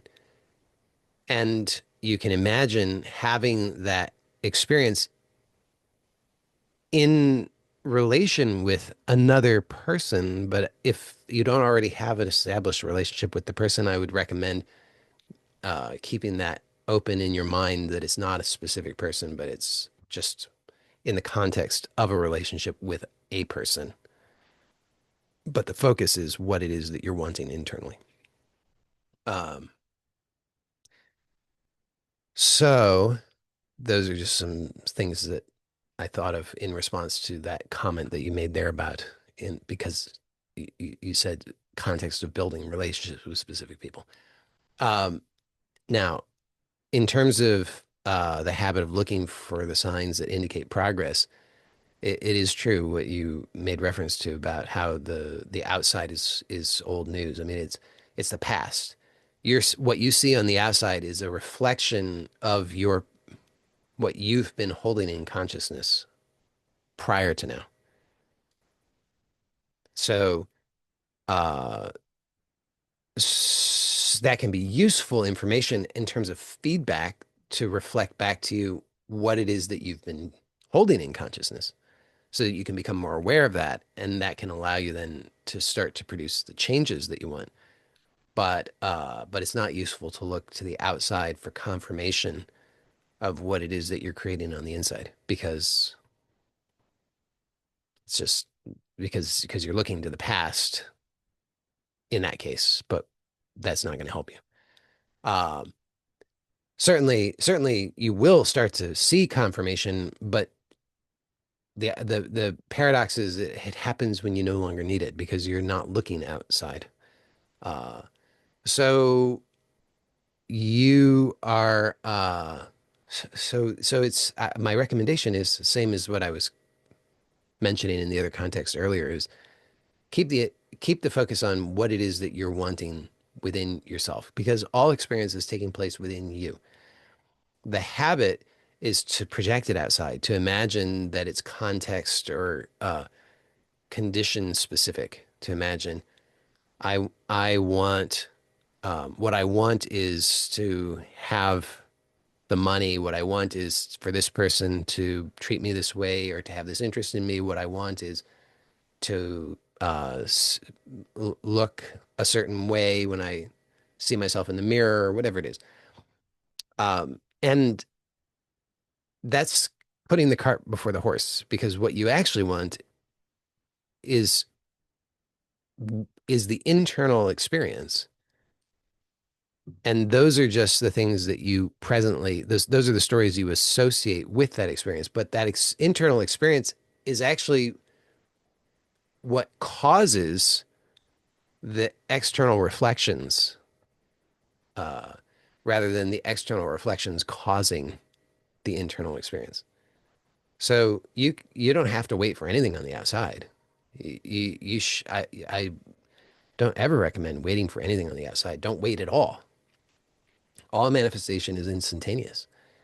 You are always creating now. You're creating your experience now. If you don't like your experience now, change it now. Don't wait for some future external confirmation. Uh, so know that you're empowered to do that. You can experience what it is that you're wanting now. In fact, it's the only time you'll ever experience what you want is now. If you put it off into the future, you're never going to experience it. You'll just keep, it's like kicking the can down the road. If hopefully that's clear enough. If not, you can let me know.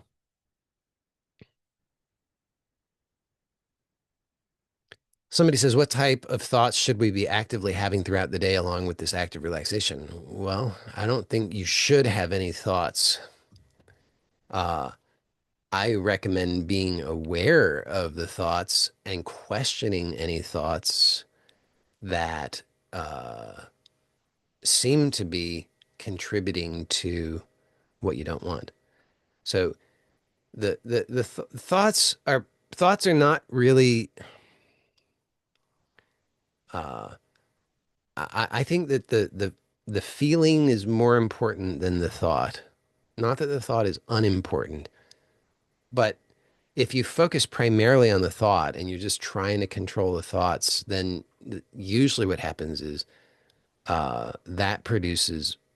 that results in more tension. So it ends up being counterproductive. Whereas if you focus on allowing yourself to be at ease and relaxing, letting go of the unnecessary effort and tension, and allowing whatever it is that comes up without resistance, then the thoughts tend to correct themselves more or less. Um, because the thought without the feeling, and especially a thought that just is fleeting, uh, has so little power. It's not worth concerning yourself about. It's only when you have the same thoughts repeatedly combined with strong feeling that there's really anything to give particular attention to. But if you notice that you're having certain thoughts that are associated with strong feeling and you don't like that experience, then it's definitely worth observing and questioning the internal process, which would involve thoughts. So there'd probably be a sequence of thoughts and mental images uh, that you would probably, if you really examined it, you would probably recognize some of them as what you would call memories that you would consider to be evidence in support of the thought, which just becomes a vicious cycle. You think, oh, yeah, that happened and that meant this thing. And then you create these sensations within yourself that confirm the truth of it. And then you go round and round, digging up more evidence, thinking those thoughts more, feeling more of the sensation. So when that happens, then it's definitely, as I say, worth questioning all of it. Um, the only thoughts that I think particularly are worth actively choosing are the thoughts that are just reminders uh, that are prompts that help you to remember the value of letting go and allowing. So, like, I like the thought that everything that happens is for my greatest good.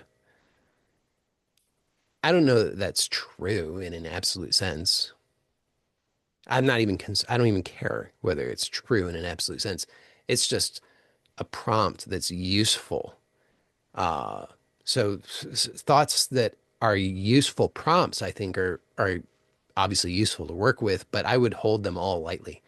I don't give particular importance to the thoughts for the most part.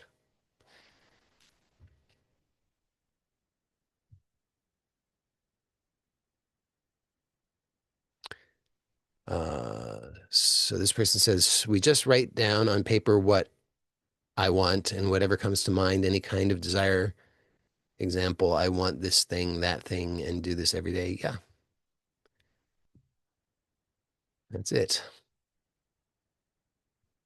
And then this person says, also with breath awareness, do we sit down and do it or do it throughout the day whilst we're outside walking around? At the moment, I sit down and do it for 10 minutes a time throughout the day. Uh, both. I think so. As I said, there's not a particular virtue in and of itself of doing a formal practice. I don't think you're gonna, I don't think you're gonna earn some sort of merit points or something like that for how many times you formally practice breath awareness. But the way I see it is a significant benefit in doing the practice formally. In other words, if it wouldn't have to be sitting, but if you find it most convenient or comfortable to do it sitting, uh, then yes, you could do it same time, same place, same format every day. The benefit of that is that then it becomes a habit, and once it's a habit, then those it starts to spread into the rest of your life.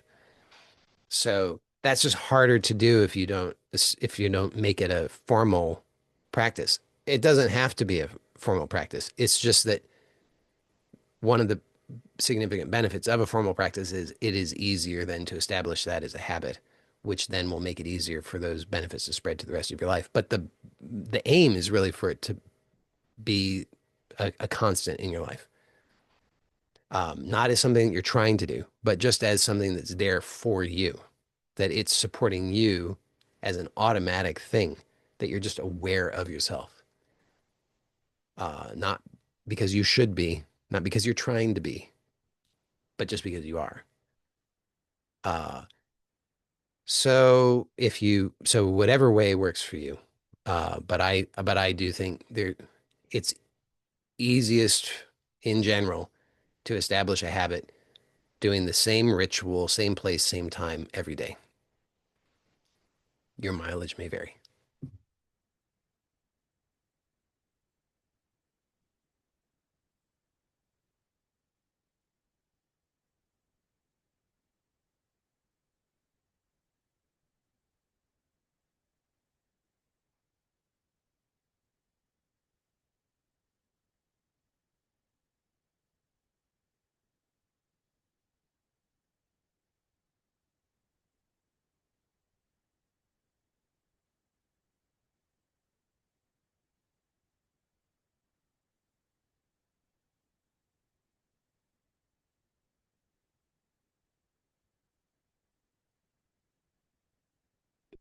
I don't think this is a question, but I'll read the comment anyway. I've been studying your lessons for a couple of years, and just a few days ago, I finally started seeing some big changes in my results. The change came when I was feeling super frustrated. Then randomly, I questioned myself, wait, how do I know I'm not successful? Then it hit me. Yeah, great. That's fantastic. You never know. You never know. Uh, this is why I don't think it's helpful to place not that you were doing this, but I think sometimes people place uh they have expectations, which is understandable, but they think if I practice breath awareness for 30 days, then I should see these particular results. But who knows? I don't know what you're going to experience in 30 days. All I know is that if you establish the habit, you're going to get benefits, and those benefits will continue to compound over time. And so this is a great example where it will just start to happen to you, not because you're trying to follow a process where you ask the question, how do I know that I'm not successful? But rather through that self-awareness, it naturally occurs to you, wait a second, why am I believing this thing that's resulting in me hurting myself? I'm creating this frustration for myself because I'm believing that I'm not successful, but how do I even know that that's true? And that just opens things up. So that's awesome. Glad to read that. Somebody says to practice breath awareness, would you recommend the new and free breath awareness guided meditation audio that is accessed via email, or can the abundant vision lesson one also be used for guided breath awareness? Thank you for bringing that up. Yes, anybody who does not have access to the free self-awareness course, I recommend that you get access to that. That is at my website at joeylott.com/SA. And I'll provide the link in the description on YouTube. So either one, whatever gives you good results. I think um, I think probably that the the guided practice that's included in the free breath self-awareness course would be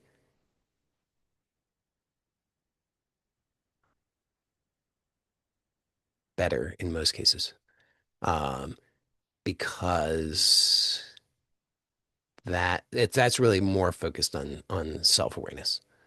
Uh, the other practice can also be quite useful, but it's a little bit more.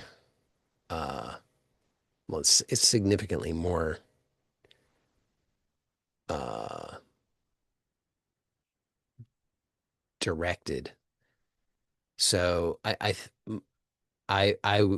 would recommend the guided audio from the free self-awareness course as the go-to. But if you get benefits from the other one, then feel free to work with it. I'm glad that you're finding, you've mentioned, I think, before that you find that one useful. So I think that's great.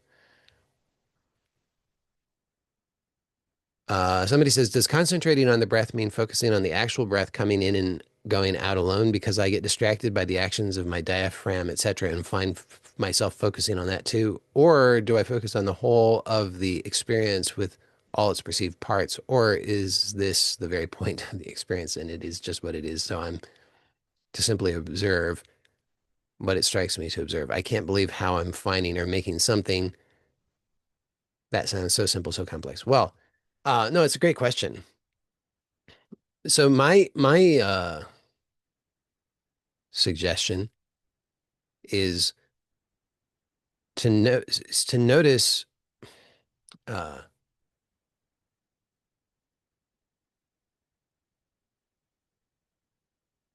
so if let's say at least in theory, I would say in practice as well, when there is only the breath as it is given and there's no resistance, there's no interference, then there's no sense of being someone who is breathing nor being breathed, but there's simply this, uh, which doesn't have a boundary and it doesn't have a name and it doesn't have a beginning and it doesn't have an end. And it's quite lovely. So it, so from my perspective, at least one really useful way to work with breath awareness is to notice whatever it is that seems to interfere. Now, at first, maybe you might not have any reference for what it is that I'm pointing to here when I say just this with no no one breathing, no one being breathed, there's no separation, there's no boundary. So if you don't have that reference yet, then uh, maybe it takes a moment before you have some reference for that. But that will come through the practice of breath awareness. How soon, I don't know. Whether, for some people it happens immediately, and for some people it takes weeks, and some people it takes longer than that. I don't know how long it will take for any individual person. But at a certain point, you'll have that reference, and then it will be clearer because you'll start to be able to recognize when there's anything that seems to be interfering with that, when there seems to be some separation, there seems to be someone breathing or being breathed, there seems to be some kind of resistance, there seems to be some kind of limitation or restriction. Uh, and so just noticing that, however that's showing up, whether it's showing up as a sense of a diaphragm or it's showing up as a sense of something else. And just to be curious about that, that's all I would really recommend. You just notice, be curious, allow, and it all kind of takes care of itself that way. Um, so I think you're doing it correctly, and it will just let it be as easy as possible and gentle as possible.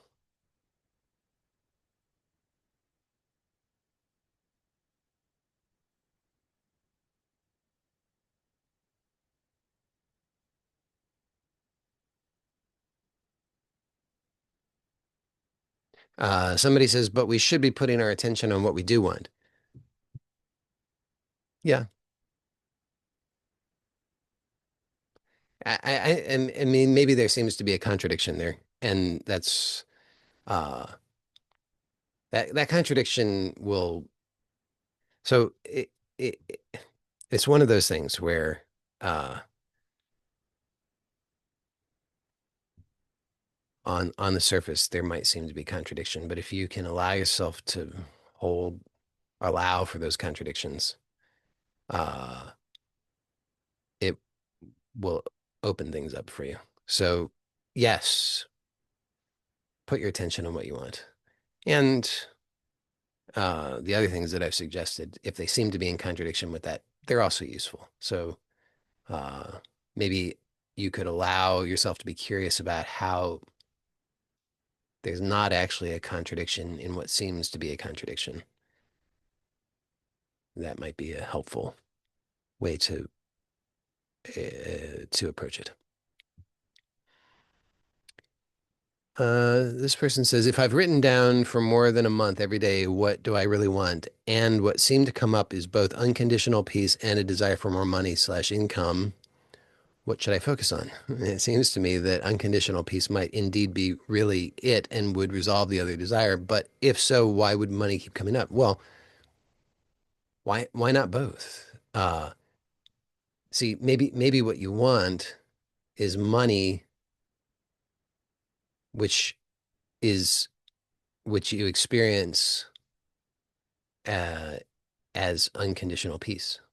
So I mean, I would be willing. I'm guessing that currently, when you think about money, you don't associate that with unconditional peace. So it kind of is implied in what you've just written there. So for you, your thinking suggests that unconditional peace and money are two distinct things. Maybe they go together. Maybe that's it. It's often this way. There's something that's conditional and there's something that's unconditional. And uh, ultimately, what we're wanting is what's unconditional, but we have presently conditions that we have created that seem to be a limitation. So if I want money and I want unconditional peace, then on some level, I'm imagining there's some kind of conflict. Like I can't have that peace when it comes to money. If I want more money, then I can't experience unconditional peace. But then that seems to be the invitation is, well, let me explore this. Apparently, I'm wanting money, more money in a way that is compatible with unconditional peace. Kind of makes sense, you know. It's like, well, if it's unconditional peace, it has to be unconditional. But I've somehow created a condition where I thought unconditional peace didn't apply. And I thought that had to do with money. Like if I have more money, that somehow is going to interfere with unconditional peace. So then it would make sense that that would be where the desire would be. The desire would be unconditional peace and more money together. They can go together.